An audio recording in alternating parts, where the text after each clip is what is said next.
need for any of us.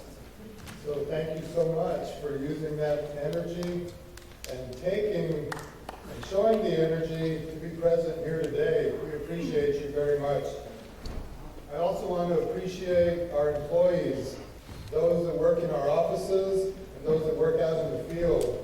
They're the ones that keep the lights on for all of us, and also without them, there'd be no need for any of us here at this front table. So thanks to all of our employees.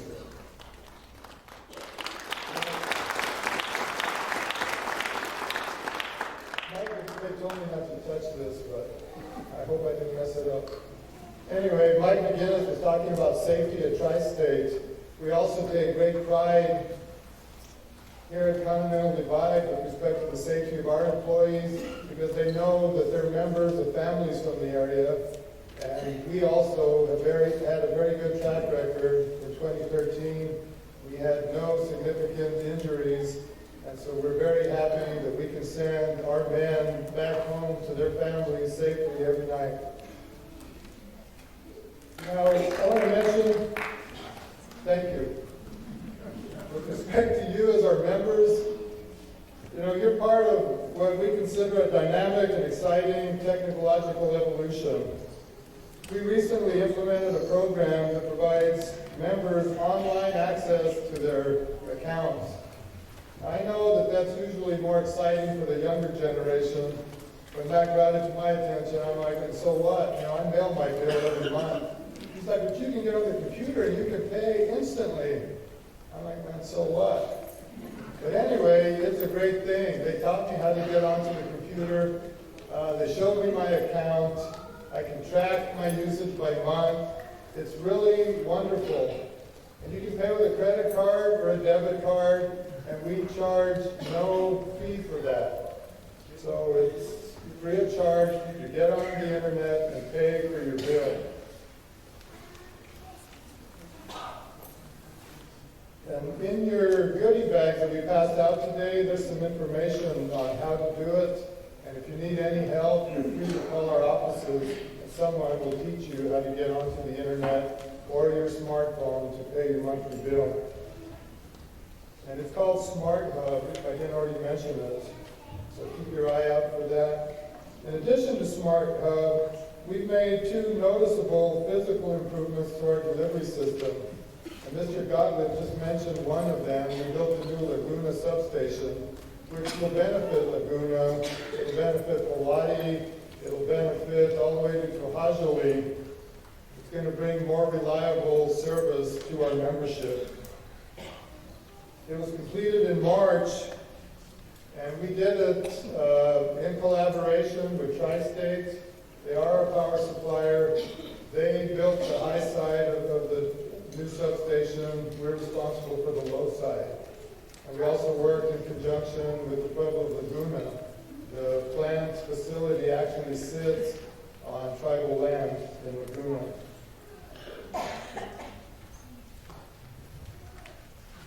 And one thing we're doing at these new substations is installing new technology. The purpose of the new technology is to be able to detect where problems are on the system much more rapidly than we've been able to do historically. And that should result in shorter outages for people and fewer outages. And as soon as I wrote this, last weekend there was a major outage in Laguna where we had just built our new substation and fired it up several weeks earlier. So everybody was wondering, what is this? We're supposed to be having fewer outages. Well, I'm kind of sad, but I'm proud also to say it wasn't us. It was a couple of tourists from back east that backed into one of the poles. And that kicked the circuit out, and it went all the way back to the substation, and the whole area was out for about 3.5 hours. So I do feel bad. We apologize for that outage, but please, excuse us this time. Because it wasn't us, it wasn't the new substation, and we're back in business. And we hope you'll see fewer outages going forward. Tri-State also worked with us to renovate the Grant substation. That's the one that you see behind our office building as you go by on, is it Stevens, I believe? And so that substation is intended to really benefit the city of Grants and parts of Milan. So every opportunity we get, we're making improvements in the system so that we will have fewer outages on your behalf. And that new substation will also help San Rafael out with.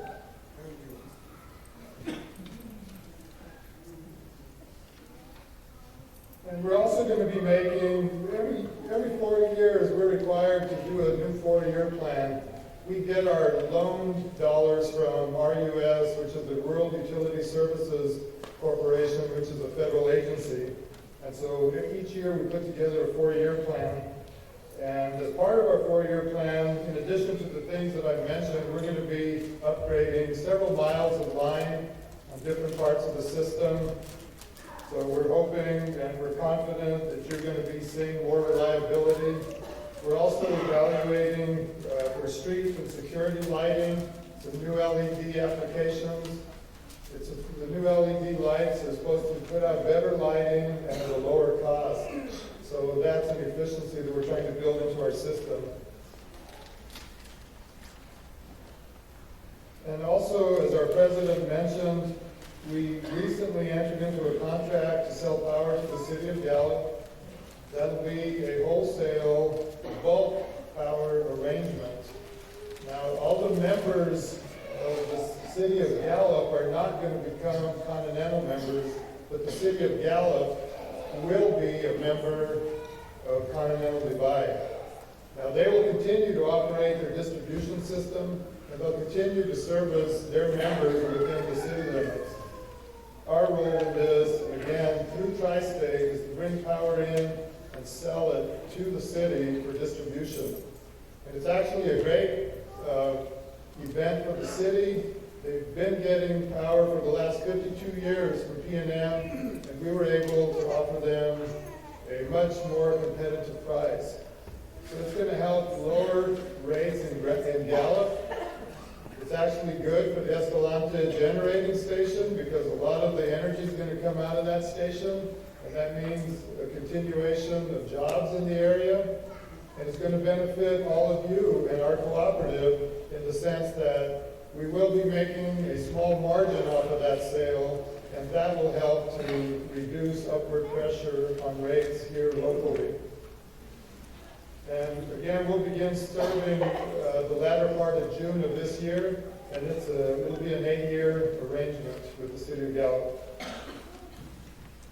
I also want to take the opportunity to thank all of you, our members, for your generosity in contributing financially in our various communities. And a couple of examples, is we raised nearly $1,700 for back-to-school supplies for approximately 50 students in several schools throughout our service territory in 2015.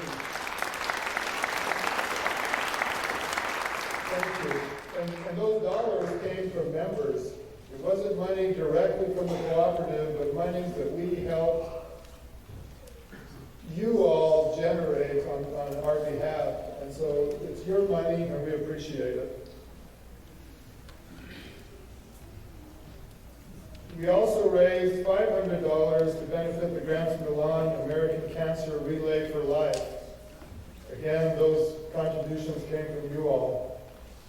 And finally, we awarded a $5,000 competitive matching grant to St. Teresa School here in Grants to build a sustainable greenhouse for its students. And we were fortunate in being able to team up with CoBank. They're a nonprofit lending agency, and it was a joint effort between them and the cooperative. We each funded half of that initiative. And we will be doing it again next year, so we encourage you all to be on the lookout. And if you have an organization that would like to apply for a grant up to $5,000, please do apply.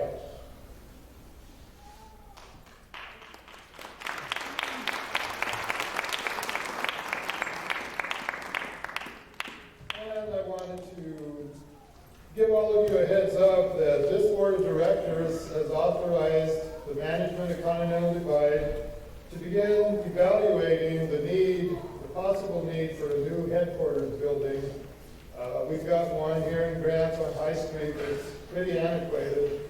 It's been costing us lots of money for basic necessities. For example, the sewer lines underneath our building went bad just several months ago.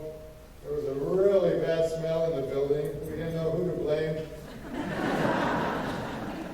They were all trying to blame me, but I didn't go for that one.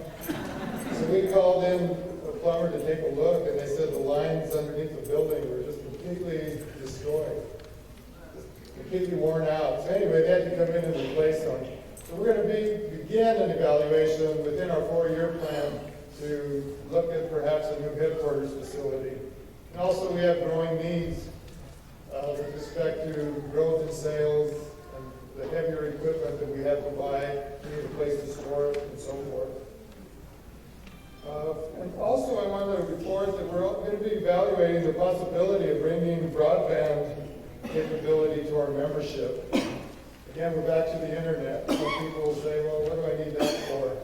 But in our society, without high-speed internet, without broadband, without fiber optics, if you will, that's the very best, we cannot attract industry to our area. And as your manager, I also serve on our local economic development board. We have an executive director, Eileen Yarborough. She was here earlier this morning. She's working very, very hard, and we are as a board trying to bring in some new industry.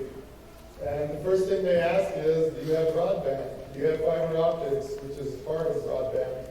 And the short answer is, no, we really don't. And so we lose interest very quickly. So back in the 40s and 50s, in the 20th century, electric cooperatives were created to bring electricity to rural areas. Well, now in the 21st century, the idea is coming up that why should cooperatives not be providing what's necessary in the 21st century? And that's broadband. So the federal government has come up with a program, and they're looking at about 100 or so co-ops across the nation, and they're looking at giving out grants to the tune of $40 billion, excuse me. And so our cooperative has applied for one of those grants to the tune of roughly $40 million. So if we were to get a grant like that, that would really open the doors, give us a real opportunity to actually bring in broadband, preferably fiber optics, that's the very best. And the reason they're looking at cooperatives, electric cooperatives, is that we've got the line, we've got the infrastructure out there already. So we're best positioned to offer that kind of service on a nonprofit basis to our local customers. Thank you. And this board and I would like to reassure all of you that if we ever get into something like this, it will have to be a self-sustaining entity. We're not going to take your dollars from the electric aspect of the business to subsidize what some will use and some won't. We would get subscribers, and those who are interested would be the ones that pay the bill, that would pay for the broadband. Them and hopefully the large industries that we're hoping to attract here in the next 3 years. So in closing, I just want to say that we look forward to continuing to provide safe, reliable service to you all. And we appreciate your business. And we're not always perfect, but when you have a problem, please feel free to come in. Please feel free to call our ladies and gentlemen in the front office. And like I tell them, and if they don't get satisfaction from you, they're eventually going to work their way up to me, and I will talk to the customers. And then I'll take it up with you guys, I tell them. But we're here to serve you guys, so thank you very much. Appreciate it.